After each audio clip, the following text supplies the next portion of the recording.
Saya akan mengangkat satu atau bahkan hanya sepotong dari firman Allah. Ketika Allah Subhanahu wa taala berfirman, ini sesuai dengan kondisi kita sekarang, sesuai dengan apa yang kita rasakan sekarang. Allah berfirman, Allahu yatawaffal anfusa hina mautiha wallati lam tamut fi manamiha. Allah berfirman, Allah yatawaffal anfusa hina mautiha.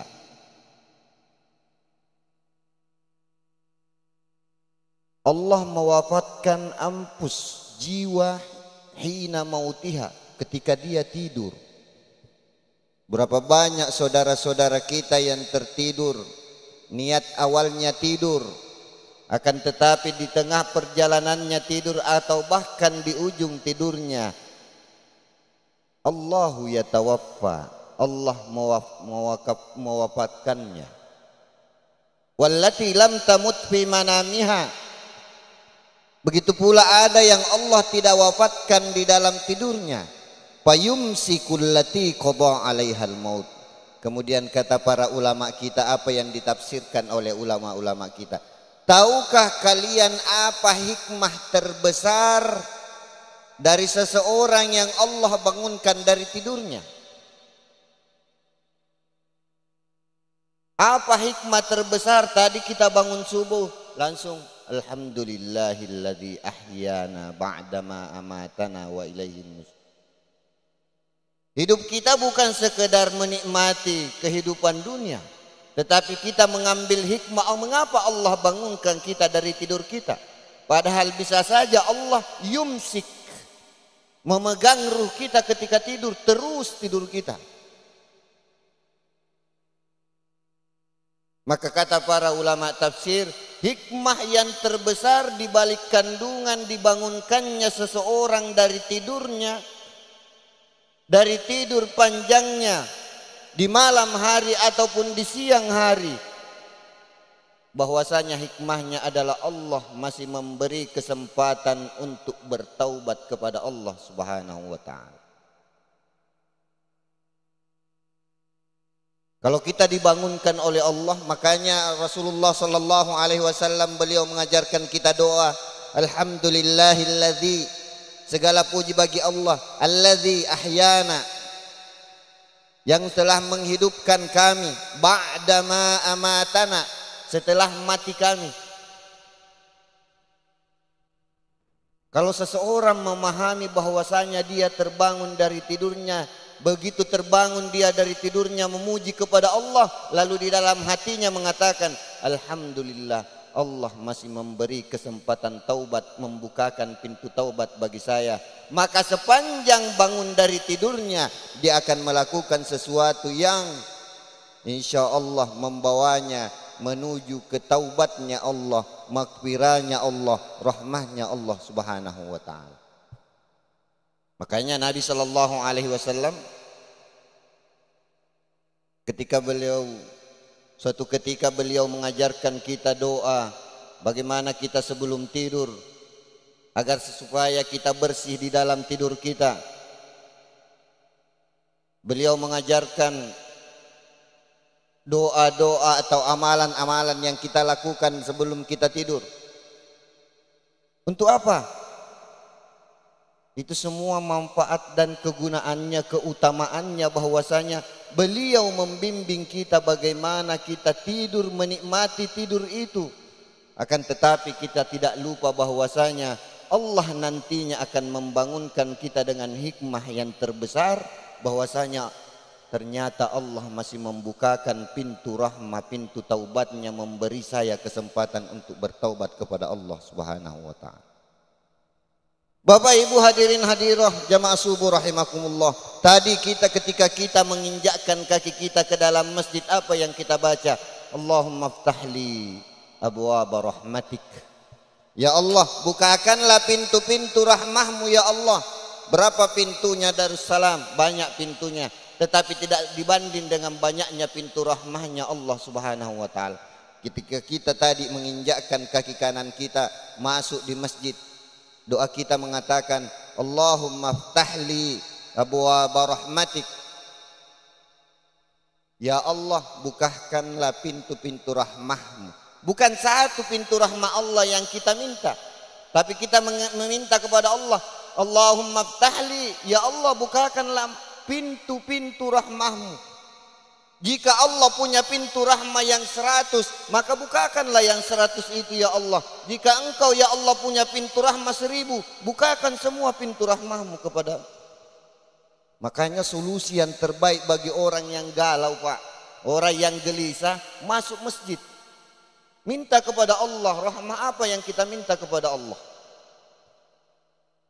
Menurut ulama-ulama kita, ketika kita berdoa Allahumma ftahli abwaaba rahmatik, minimal ada 3 yang kita minta dari pintu rahmah Allah yang ingin dibukakan kepada kita. Yang pertama, pintu rahmah Allah. Ketika di dalam Al-Quran Allah subhanahu wa ta'ala berfirman, pintu rahmah yang kita minta kepada Allah yang pertama ketika kita menginjakkan kaki kita masuk ke dalam masjid adalah solusi setiap masalah-masalah yang kita hadapi.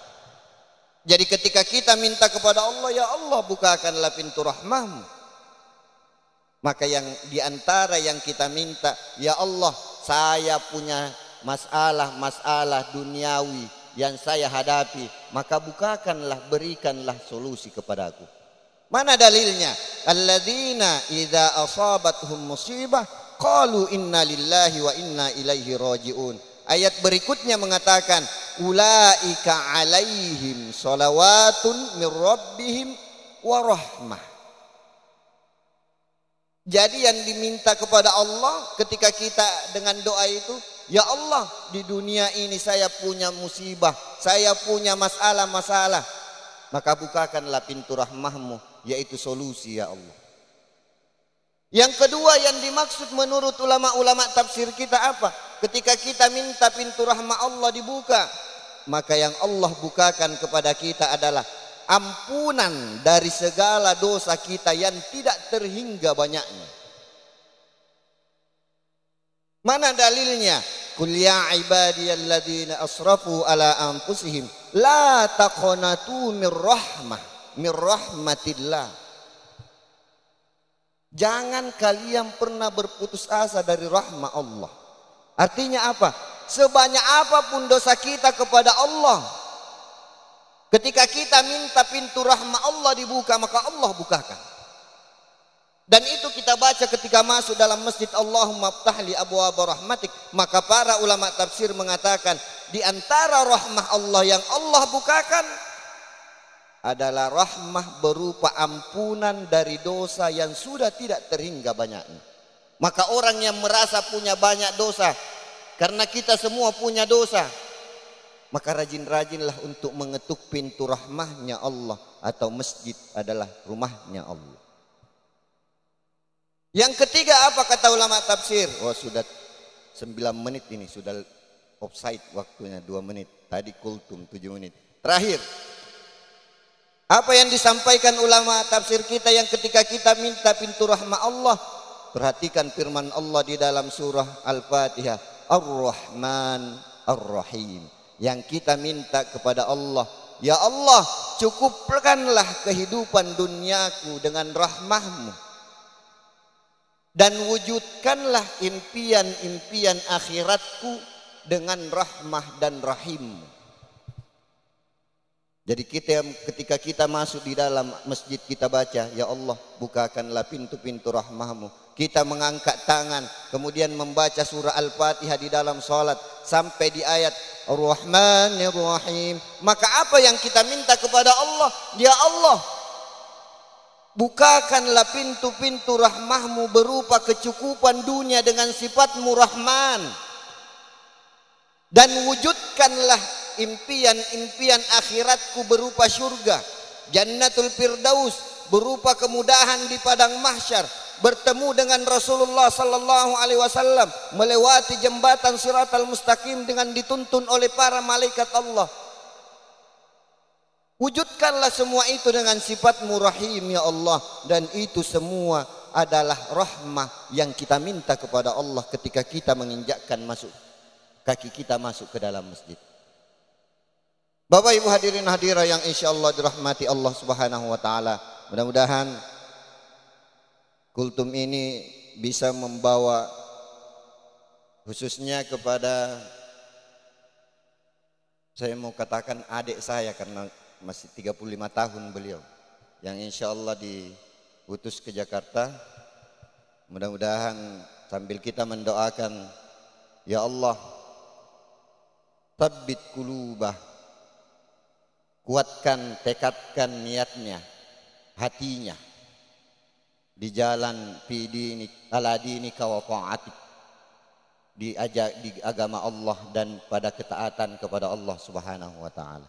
Kita doakan sama-sama, mudah-mudahan Allah selalu membimbing kita semua khususnya dan umumnya dan khususnya saya sendiri. Mudah-mudahan Allah senantiasa membimbing kita. Terima kasih banyak. Hadanallahu wa iyyakum ajma'in. Wassalamualaikum warahmatullahi wabarakatuh.